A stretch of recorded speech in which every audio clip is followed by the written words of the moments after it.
Bismillahirrahmanirrahim. Assalamualaikum warahmatullahi wabarakatuh. Assalamualaikum. Alhamdulillah wassalatu wassalamu ala Rasulillah wa ala alihi wa sahbihi ajmain. Sebelum kajian dimulai, sampaikan kepada para jemaah agar memperhatikan kata-kata dalam bermajelisme. Yang pertama, ikhlas saat mengikuti kajian karena Allah Subhanahu wa taala.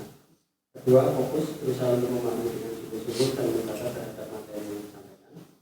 Tiga, tidak berbincang-bincang dengan sesama jamaah ketika materi disampaikan. Keempat, tidak mengganggu jamaah yang lain. Kelima, imbauan yang membawa anak-anak agar dapat mengawasi dan mengendalikan untuk tetap tenang, agar tidak mengganggu jamaah yang lain ketika kajian berlangsung.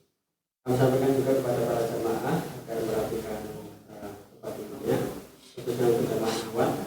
Silakan merapikan tempat duduk agar nanti ada jamaah yang baru datang tidak mengganggu jamaah yang sudah terlebih dahulu.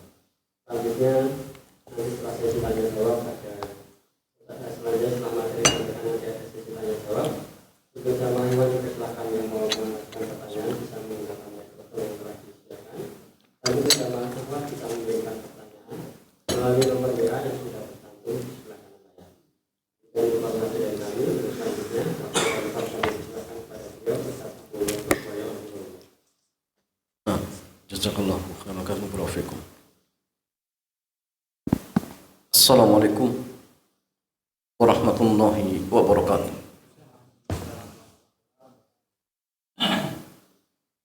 Alhamdulillah wassalatu wassalamu ala Rasulillah wa ala alihi wa sahbihi ajma'in. Amma ba'd. Ikhwan wa akhwati fillah, alhamdulillah di kesempatan malam yang mulia ini telah kembali pertemukan kita dalam sebuah majlis yang pernah disebut oleh Nabi sebagai taman-taman surga. Maka jemaah, harapan kita di malam hari ini kita berkumpul di majlis ini, mudah-mudahan kelak kita menjadi orang-orang yang akan dimudahkan oleh Allah untuk masuk ke dalam surganya.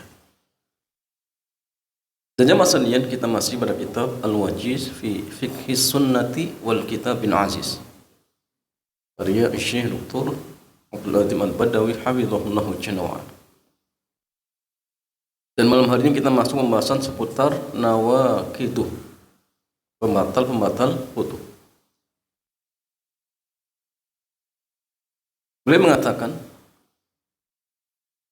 al-ula, yang pertama, min nawaqidul wudu, dari pembatal-pembatal wudu, ma kharaja minas sabilain al-qubulu wat duburu min baulin aw qaitin aw rihin. Jadi ikhwan wa akhwati fillah, di antara pembatal-pembatal wudu yang pertama, sesuatu yang keluar dari dua jalur. Apa yang dimaksud? Yang dimaksud di sini kubul dan dubur. Kubul itu kemaluan, dubur itu bagian belakang. Anda paham? Ya. Min baulin aw qaitin, baik itu ya air apa? Kecil. B apa? BAB besar. BAK gitu ya. Buang air kecil. Aw qait, BAB. Aurihin atau kentut. Maka tiga hal ini jemaah ketika keluar dari dua jalur ini sepakat batal wudunya. Ustaz, kalau yang keluar kelereng batal tidak jemaah? Ada seorang anak nelen kelereng, pas sholat keluar kelerengnya, batal tidak jemaah? Hah? Batal tidak wudunya? Batal. Kenapa batal?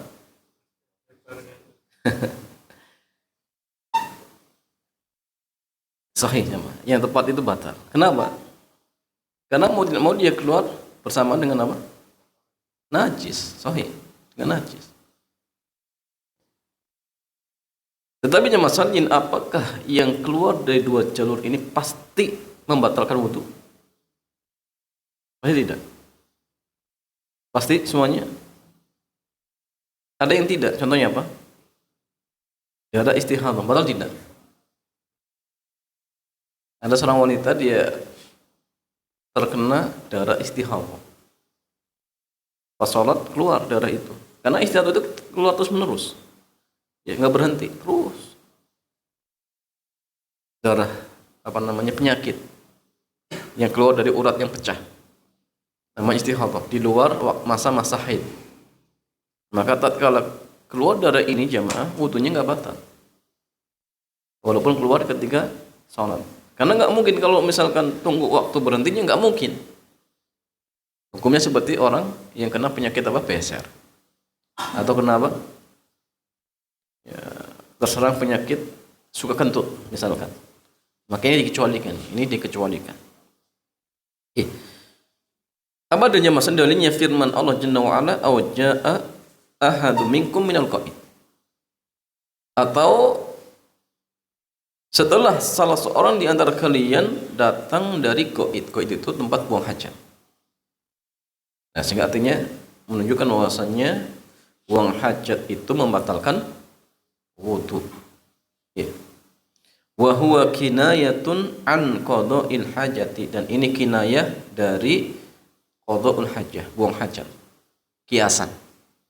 Minal qa'id maksudnya apa? Dia ya, setelah buang hajat. Begitu pula masalah yang berdasarkan hadis Rasulullah di mana beliau bersabda, la yaqbalullahu salata ahadikum idza ahdasa hatta yatawadda.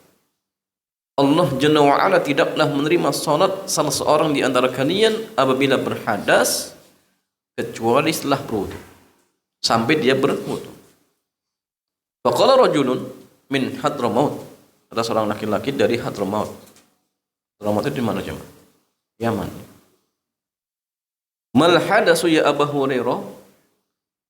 Apa sih yang dimaksud dengan hadas wahai Abu Hurairah? Maka beliau yang menjawab, fusa'un atau turot. Fusa atau turot. Apa jemaah? Kentut. Ya. Fusa itu kentut apa? Kentut yang tidak bersuara, tersembunyi. Kalau turot apa? Turot apa?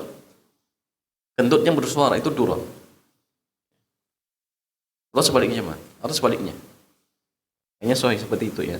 Jadi fusa itu kentut yang tidak bersuara, turot itu kentut yang bersuara. Nah, sehingga ini menunjukkan bahwasannya memang kentut juga membatalkan apa? Wudu. Ustaz, bagaimana kalau ragu-ragu? Seorang sholat kemudian ragu, sudahkah keluar kentut atau tidak? Pertanyaan masalah, apakah dengan sebab ragu-ragu kentut dia sudah dianggap batal? Ya, belum. Yang menjadi standar kita apa? Patokan kita apa? Suara dan bau kentut. Abu Hurairah mengatakan bahwa Nabi bersabda, "Idza wajada ahadukum fi batnihi syai." Bila salah seorang yang kalian mendapatkan sesuatu di dalam perutnya, fasyakka minhu, kemudian dia ragu, akhraja minhu am la, apakah keluar kentut atau tidak?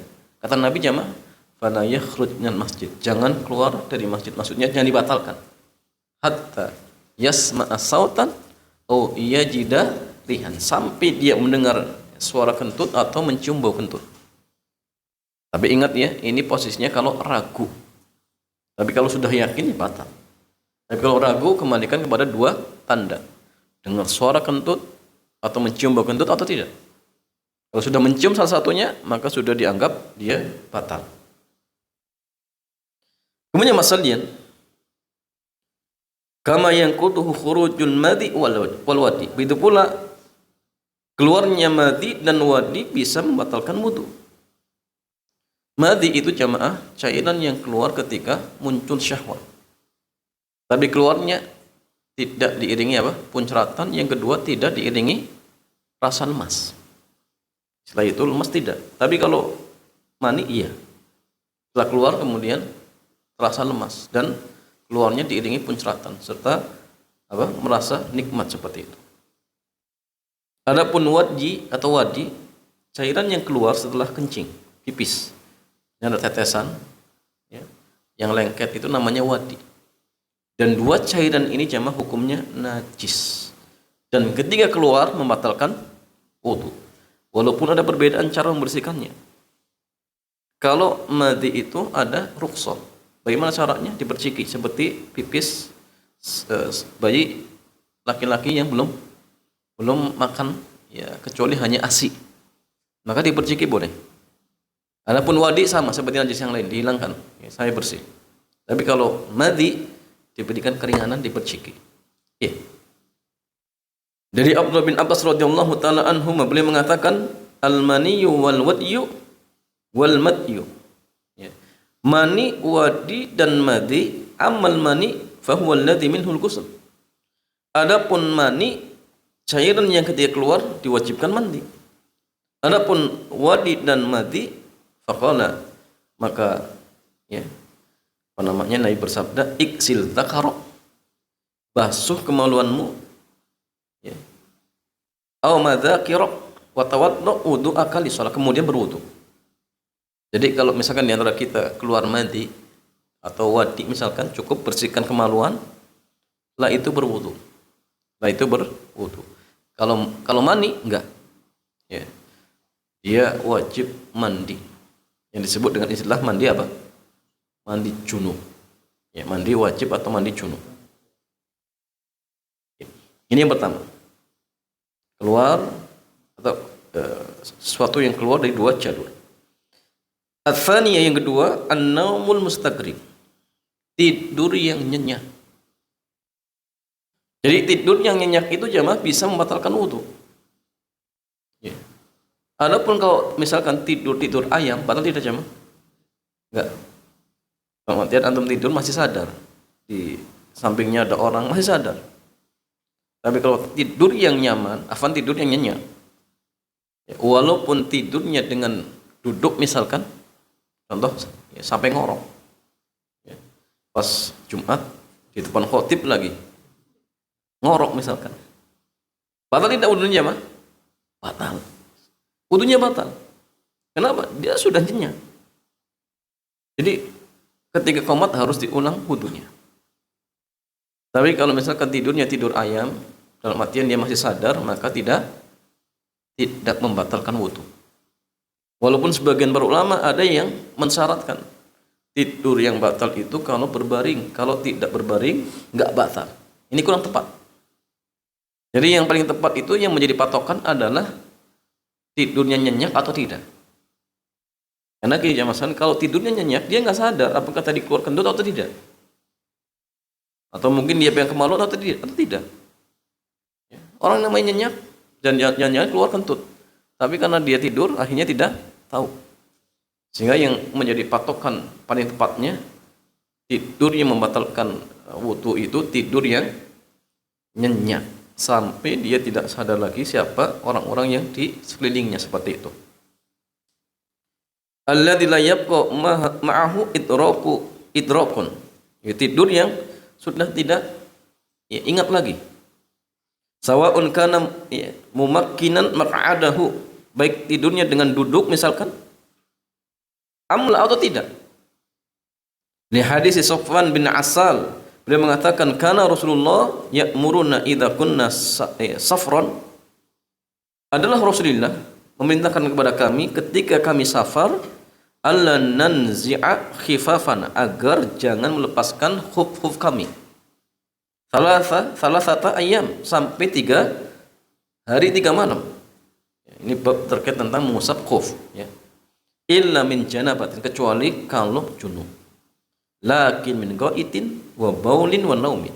Tetapi kalau dari BAB, PAK dan tidur, maka, ya, masih diperbolehkan. Jadi kalau antum pakai khuf kemudian tidur nyenyak, wudunya batal. Nanti pas ketika wudu cukup diusap bagian atasnya. Tapi kalau misalkan junub, ya dilepas karena dia harus mandi. Ya, dia harus mandi seperti itu. Dan masalah fasawan nabiyyu bainan naumi wal bauli wal ghaid. Dalam hadis ini Nabi menyamakan, ya, tidur dengan apa? Dengan kencing dan BAB. Sebagaimana BAB membatalkan wudu, BAK juga membatalkan wudu, berarti tidur juga sama membatalkan wudu. Karena disamakan. Kan disamakan. Cuma memang para ulama kita memberikan standar tidur yang membatalkan itu adalah tidur yang apa? Tidur yang nyenyak. Baik tidurnya duduk ataupun berbaring, sama saja. Orang tidur berbaring, nggak nyenyak, misalkan dia masih sadar, nggak batal jemaah. Dari Ali radhiyallahu taala anhu beliau mengatakan, qala Rasulullah sallallahu alaihi wasallam, Nabi bersabda, al-ainu wika'us sah. Faman nama falyatawadda. Jadi mata itu penutupnya apa? Dubur. Faman nama falyatawadda. Maka barang siapa yang tidur berwudu. Jadi gini ya, mata itu penutupnya dubur. Jadi kalau mata apa? Tutup, dubur terbuka. Kalau mata kebuka, dubur nutup. Ya walaupun kalau antum sadar kadang-kadang jebol juga ya. Kentut juga. Tapi kebanyakan seperti ini. Makanya orang tidur itu kadang-kadang apa? Sering kentut, dia nggak sadar. Karena ketika orang matanya terpejam, duburnya membuka, maka potensi kentutnya itu lebih besar. Lebih besar seperti itu jemaah. Wal wika'u bi kasril waw.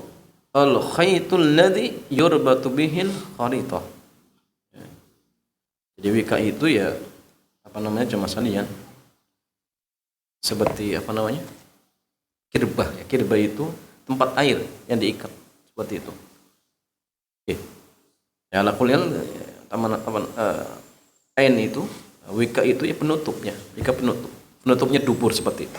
Penutupnya dubur. Makanya wika itu dianggap khaitnya, penutupnya seperti kirbah itu ya talinya seperti itu diikat. Ini penutupnya.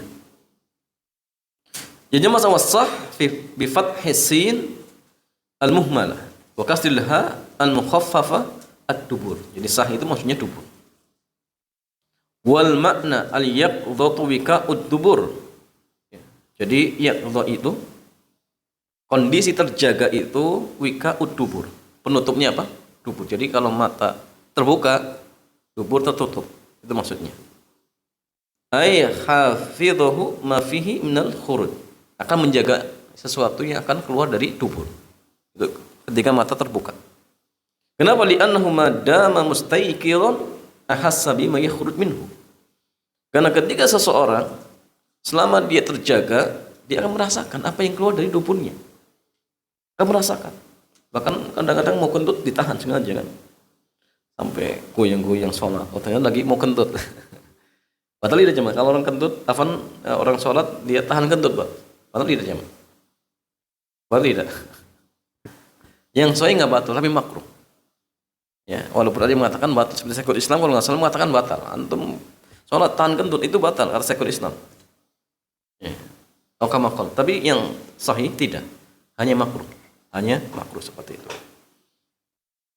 Kemudian masalah yang ketiga, zawalul akli bi sukrin au maradin. Hilangnya akal, baik disebabkan mabuk atau sakit. Kenapa? Li'anna dhuhula 'inda hadhil asbab ablaq minan naum. Karena hilangnya kesadaran ya dengan sebab-sebab ini lebih apa jemaah? Lebih apa namanya? Sangat ditekankan daripada apa? Tidur. Orang tidur itu mungkin sadar. Dan itu saja membatalkan, apalagi hilang akalnya gara-gara apa? Gara-gara mabuk. Oh, ini lebih apa? Lebih pantas lagi kalau dianggap membatalkan. Seperti itu jemaah. Karena kadang-kadang ya tadi sudah tidak ingat sama sekali. Kemudian yang keempat, massul farji min ghairi ha'idin idza kana bi syahwatin. Menyentuh kemaluan tanpa penghalang jika diiringi dengan syahwat. Ya, walaupun sekali lagi ini silang pendapat. Ini silang pendapat di kalangan para ulama.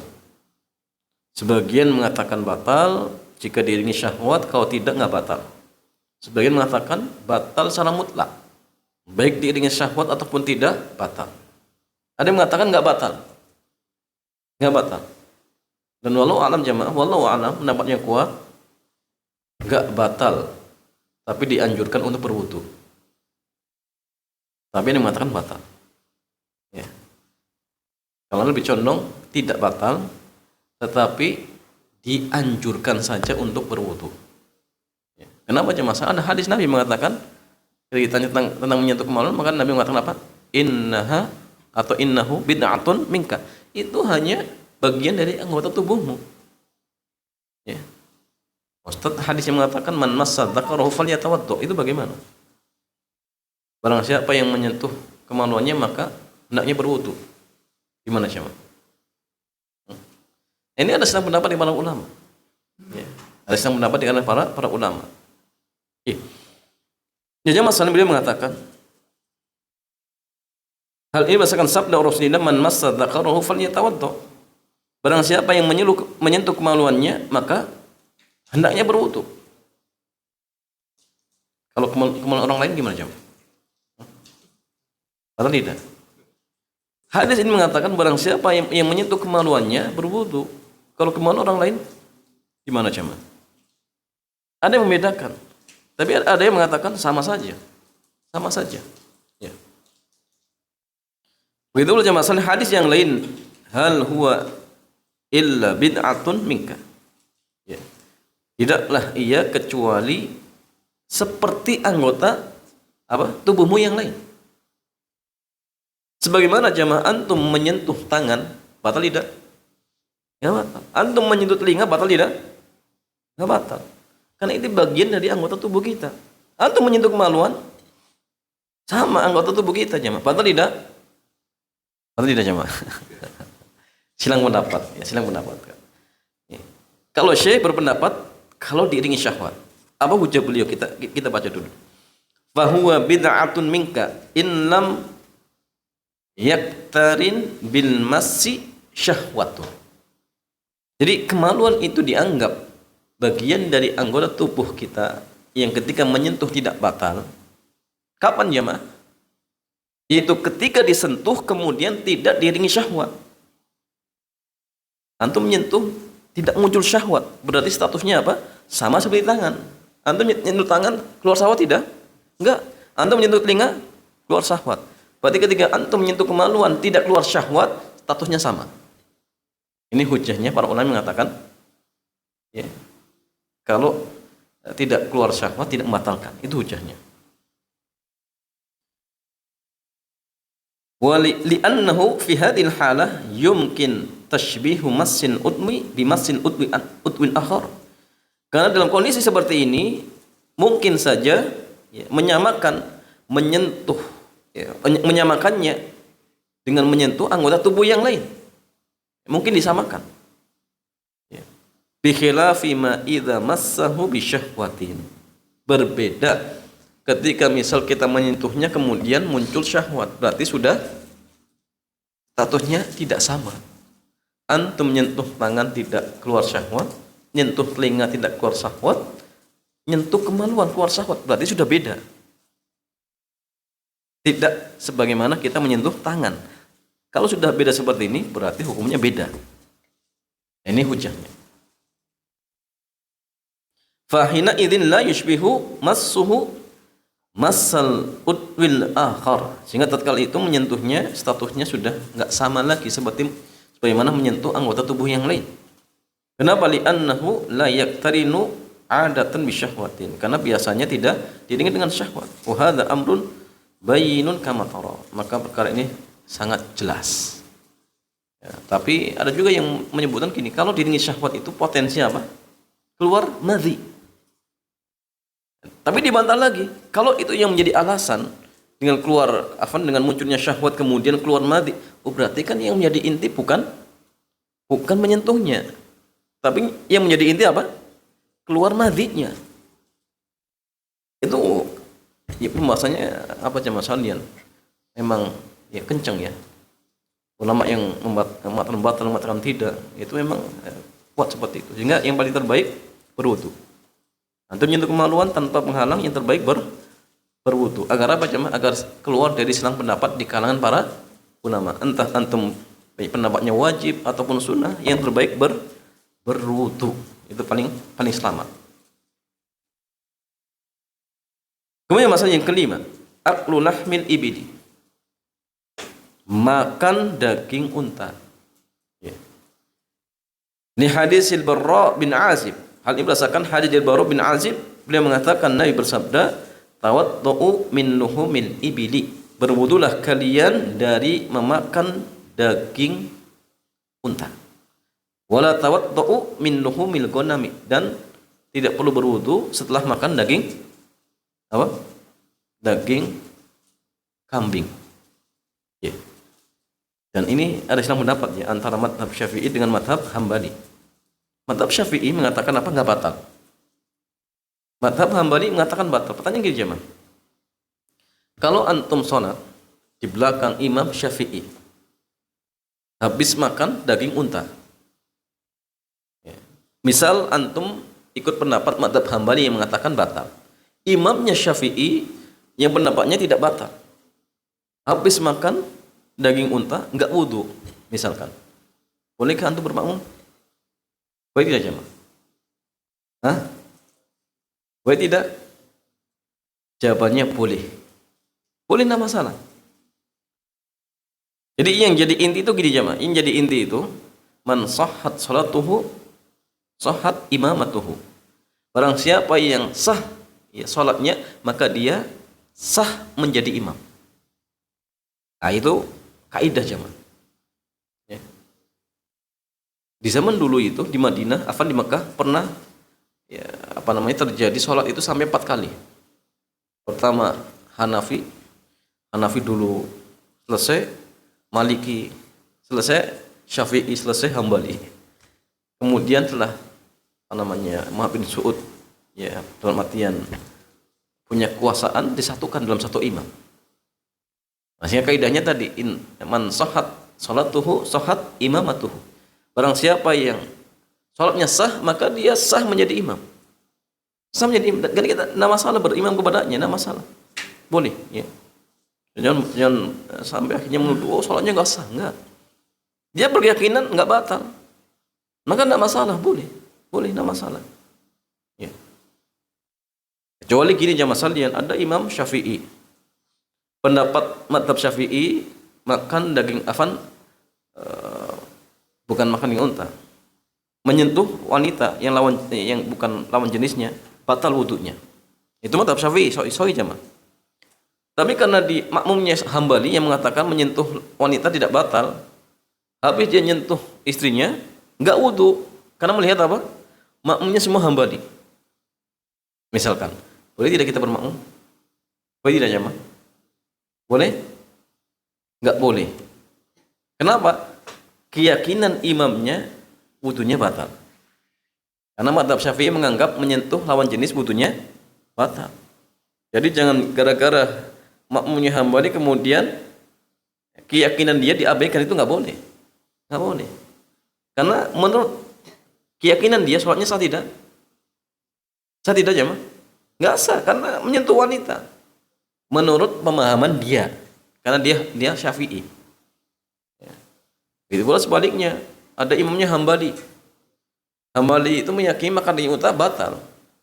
Tapi karena jamaahnya Syafi'i, habis makan daging unta, enggak wudu. Kenapa? Makmumnya Syafi'i semua. Maka enggak boleh, batal. Karena keyakinan dia makan daging unta batal seperti itu. Ya. Dan masalah pertanyaan gini, bagaimana kalau misalkan minum susunya, batal tidak? Susu unta. Hah? Atau kuahnya, dagingnya digulai, kemudian kita makan kuahnya, batal tidak jemaah? Batal tidak? Wallahu a'lam jemaah, yang membatalkan itu dagingnya. Tapi kalau hanya kuahnya insya Allah tidak. Hanya susunya insya Allah tidak. Dan ini yang kuat insya Allah. Jadi yang membatalkan cuma apa? Dagingnya seperti itu. Kemudian masalahnya wa'an Jabir bin Samurah radhiyallahu taala anhu, beliau mengatakan anna rajulan sa'ala Nabi. Ada seorang laki-laki dia datang menemui Nabi dan bertanya, atawaddu min luhumil ghanam. Apakah wajib bagi saya berwudu setelah makan daging kambing? Qal, maka Nabi mengatakan, in syi'ta tawaddu. Jika kamu mau, silakan berwudu. Wa in syi'ta la tatawaddu. Tapi kalau kamu nggak mau ya nggak perlu. Qal, maka dia bertanya lagi, natawaddu min luhumil ibil? Apakah wajib bagi saya untuk berwudu setelah makan daging unta? Qal, maka Nabi menjawab, na'am, iya. Tawaddu min luhumil ibil. Iya, wajib berwudu setelah makan daging unta. Ya. Sehingga ala kulli hal jamaah salian, ikhwan wa akhwat fillah, ya, ini penting bahwa hal-hal yang kita sebutkan merupakan ya, perkara-perkara yang bisa membatalkan wudu. Ingat, misal ketika setelah berwudu kemudian ada hal-hal ini, wudu kita batal dan wajib untuk berwudu, walaupun tadi ada yang silang pendapat, ya seperti menyentuh kemaluan, makan daging unta misalkan, ya, atau misal menyentuh kemaluan, ini silang pendapat, tetapi yang paling hati-hati tetap berwudu. Yang paling hati-hati tetap berwudu seperti itu. Wallahu ta'ala a'lam bishawab. Demikian jamaah, mudah-mudahan bermanfaat. Selanjutnya seperti biasa kita buka tanya jawab. Dipersilakan. Silakan berjamaah yang mengajukan pertanyaan dan sampai kembali berjamaah iman bisa menggunakan mikrofon untuk bertanya. Dan berjamaah awal bisa mengirimkan pertanyaan melalui nomor WA yang sudah tercantum di belakang. Ini ada pertanyaan yang masuk dari Ya. awal. Bila Ustaz izin bertanya, melihat kemaluan anak-anak, apakah itu dapat membatalkan wudu? Ya, melihat kemaluan anak-anak. Apa kemaluan itu? Jawabannya tidak. Ya. Yang membatalkan itu kalau tadi menyentuh, dan itu pun silang pendapat. Itu pun silang pendapat. Jadi kalau hanya sekedar melihat maka tidak membatalkan wudu. Iya. Wallahu ta'ala a'lam bishawab.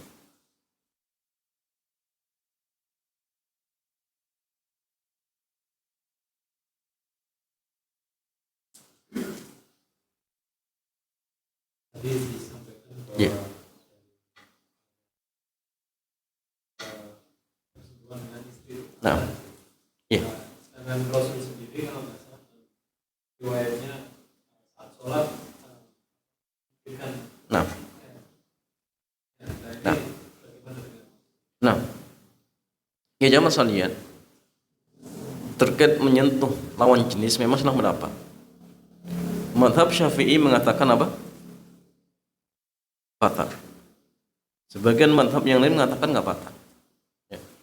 Yang mengatakan batal karena mereka mengatakan hadis-hadis yang menyebutkan Nabi menyentuh itu dianggap lemah. Ya. Seperti hadis Nabi mencium sebagian istrinya, itu dianggap lemah. Sehingga mereka tidak menjadikan hadis tersebut sebagai hujjah. Mereka tetap berpegang teguh dengan apa? Dengan ayat. Apa yang jamaah sekalian? Ayatnya apa? Ola mastumun nisa, atau setelah menyentuh wanita. Ya. Maka mereka berujar dengan ayat ini, berarti menyentuh wanita itu batal. Ya. Tapi sebagian yang lainnya mengatakan bahwasannya nggak batal. Mereka berujar dengan hadis tadi. Contohnya hadis Nabi mencium ya salah satu istrinya, dan Nabi tidak mengulang wudunya, tapi langsung sholat. Ya. Itulah hadis ketika Ibnu Aisyah di malam hari Nabi sholat dan di rumahnya memang nggak ada lampu. Dicari-cari ternyata Nabi lagi sholat dan disentuh kakinya, dan Nabi tidak membatalkan tetapi melanjutkan. Maka para ulama kita berhujjah dengan hadis ini, berarti menyentuh lawan jenis tidak membatalkan wudu. Dan mereka juga memahami ayat tadi, maksudnya la aula mastumunisa, atau menyentuh wanita itu bukan dimaknai apa? Menyentuh, tetapi apa? Berhubungan badan. Sebagaimana tafsir dari Abdullah bin Abbas radhiyallahu ta'ala anhuma. Tapi mereka memahami apa? Menyentuh biasa. Dan wallahu alam pendapat yang kuat ayat tadi maksudnya apa? Berhubungan badan, dan itulah yang membatalkan. Adapun sekedar menyentuh dalam pendapat yang kuat wallahu alam tidak membatalkan wudu. Tapi kalau dia nyentuhnya yang bukan mahram berdosa. Tapi wudunya batal tidak? Tetap tidak batal, tapi dia berdosa. Tapi kalau menyentuh yang mahramnya tidak batal dan tidak berdosa. Ya. Tapi sekali lagi ini silang pendapat. Tapi sebagian dari teman-teman kita jemaah yang mereka dalam artian pemahaman batal, tetap ketika mereka ingin umroh dan haji, mau tidak mau dia ikut fatwa yang tidak membatalkan. Kenapa jemaah? Sulit. Ya, kalau pas tawaf nyentuh kemudian wudhu lagi, wah repot. Coba lagi putaran ke-6 nyentuh bukan lawan jenisnya, wudhu lagi ngulang dari awal, wah repot jemaah. Ya, repot, sulit seperti itu. Wallahu ta'ala alam. Ada pertanyaan lagi yang masuk, Pak? Yang pertama, jika sholat kaos kaki sedikit bolong, apakah membatalkan sholat? Namun memakai gamis yang menjulur ke bawah. Ya. Kalau misalkan dalam artian kakinya masih tertutup, maka sholatnya tetap sah. Sholatnya tetap sah. Apalagi jemaah sekalian, ada hadis yang mengatakan, dan ini sedang mendapatkan para ulama kita, terkait punggung kaki seorang wanita itu termasuk aurat ketika sholat atau tidak. Ada yang mengatakan punggung kaki seorang wanita ketika sholat bukan aurat, bukan aurat. Ya. Tapi yang kuat termasuk aurat. Kenapa? Ketika Nabi ditanya tentang pakaian seorang wanita ketika sholat, maka beliau mengatakan idza kana dir'ul wasi, ya, jika diru itu gini apa? Ya, pakaian apa namanya? Yang perempuan? Daster. Ya. Jika dasternya itu longgar menutupi ya punggung kakinya, maka dibolehkan. Maka mereka berhujjah dengan hadis ini bahwasannya memang punggung kaki termasuk aurat. Tetapi sebagian mengatakan bukan aurat. Terkait punggung kaki seorang wanita. Jadi kalau yang ditanyakan tadi hanya sekedar bolong tetapi masih ditutupi oleh apa?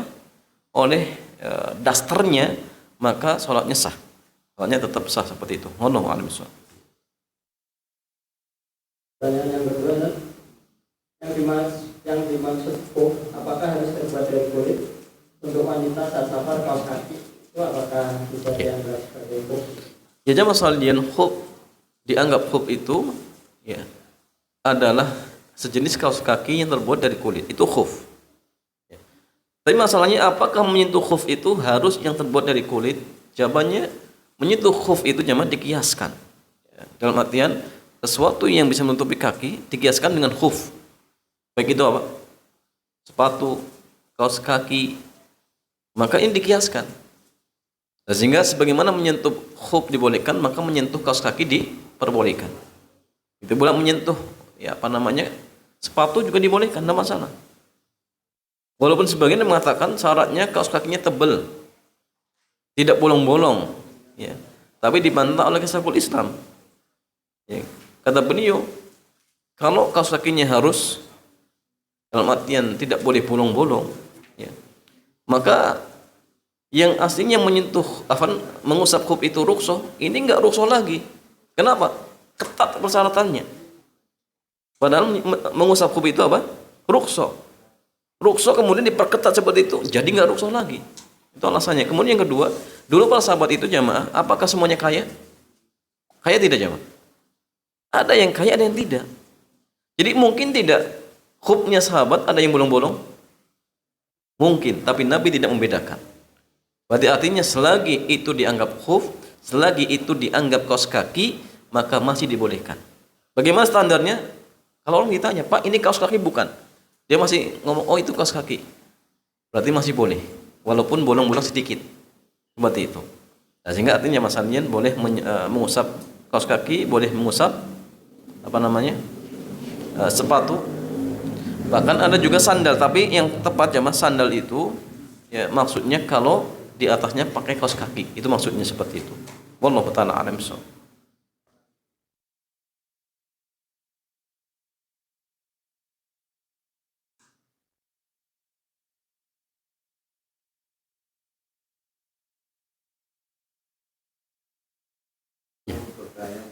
Betul.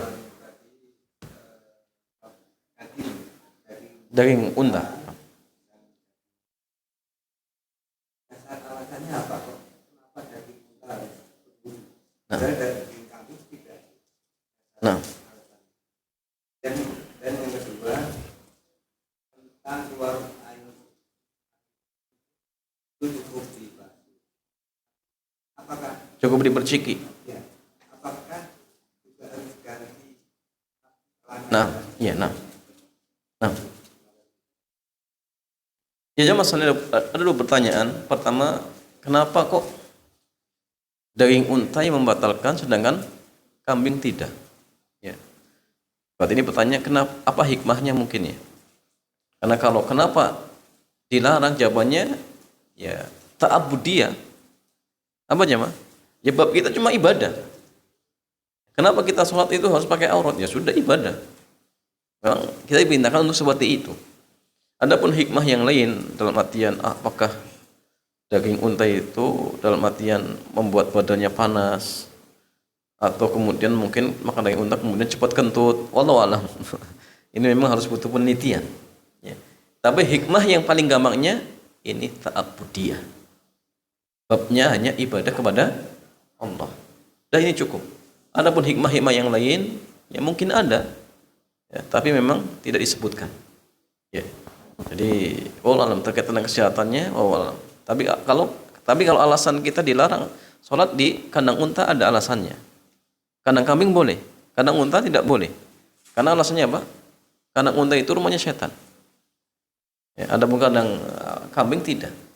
Walaupun kandang unta najis tidak jemaah, nggak najis. Kandang kambing nggak najis. Cuma alasannya apa? Tempatnya setan seperti itu. Kemudian yang kedua terkait tentang celana dalam yang terkena mati. Kemudian dipindahkan untuk diperciki. Ada rukhsah. Apakah celananya diganti? Ya tidak. Jadi celananya cukup diperciki sudah suci. Ini rukhsah. Dan kejadiannya Ali jamaah. Ali radhiyallahu ta'ala anhu, dia disebut madda. Madda itu seorang laki-laki yang sering keluar mati. Sehingga dia ngutus sahabat yang lain untuk bertanya kepada Nabi. Kan dia malu. Anaknya, istrinya malu. Diutus kemudian Nabi mengatakan cukup apa? Tadi. Cukup dibersihkan kemaluannya kemudian perciki. Tanahnya diganti tidak?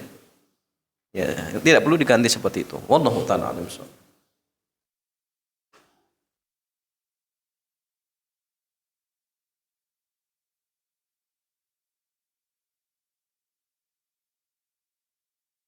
Dengan wudhu sebelum tidur. Nah, Kita sudah wudhu, kemudian sudah menuju tempat tidur,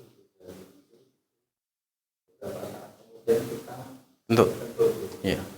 Apakah peradilan dari wudhu itu masih tetap berlaku? Nah. Atau seperti apa? Yang kedua, apabila kita sudah wudhu sebelum tidur, kemudian berjumpa dengan istri dengan syahwat, tapi tidak sampai berhubungan. Membatalkan wudhu.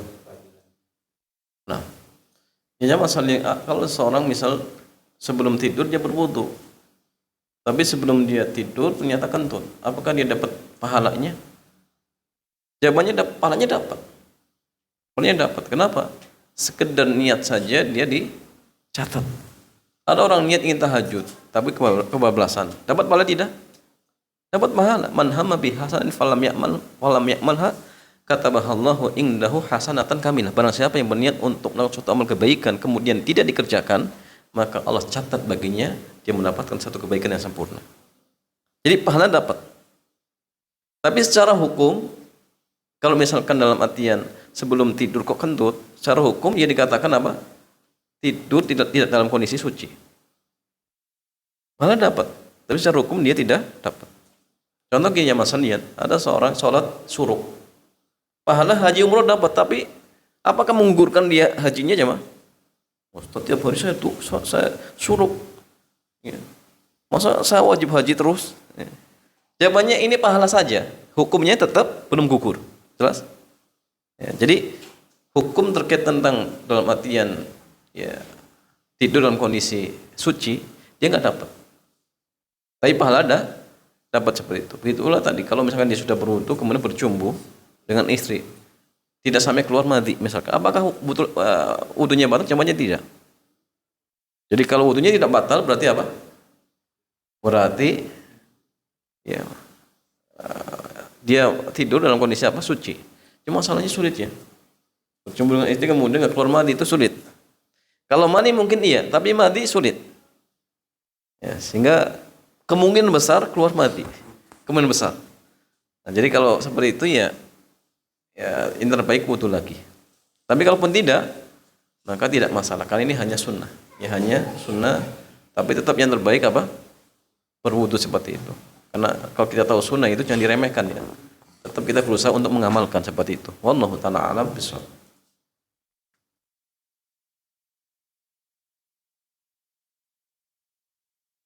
Iya, cukup jemaah. Demikian mudah-mudahan kajian di kesempatan malam hari ini bermanfaat.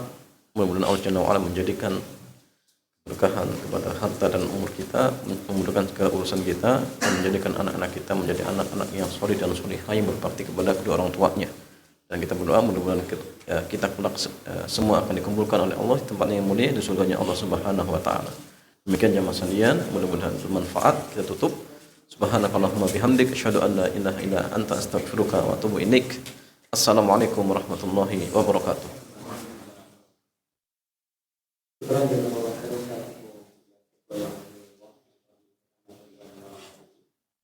Informasi kepada para jamaah besok kajian dari kita tanggal 4 Agustus 2023. Insya Allah akan melanjutkan